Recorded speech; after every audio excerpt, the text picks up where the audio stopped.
Okay, we're out here in Lancaster, New York with some wind damage. It's on a rear gable. So they had aluminum soffit and fascia that was blown off at the gable and aluminum siding. That's 8-inch aluminum siding. They don't make it anymore. It's got a 1/2-inch backer board on it. So if we could find the aluminum siding, but we won't, an 8-inch smooth, obviously it's going to be in either bright white. You're not going to get that color there, so it'll be noticeably different. We can't just pop into those sections because we have to take the whole peak down to install it. It isn't like vinyl where you can just unzip the panel and put it back on.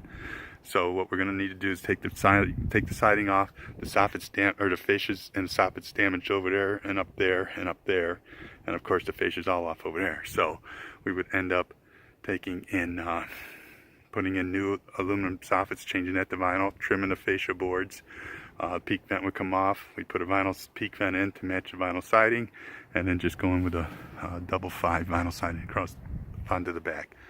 There's really no other way to do it. There's additional charge for scaffold setup because this is not off the ground, so we have that to deal with also.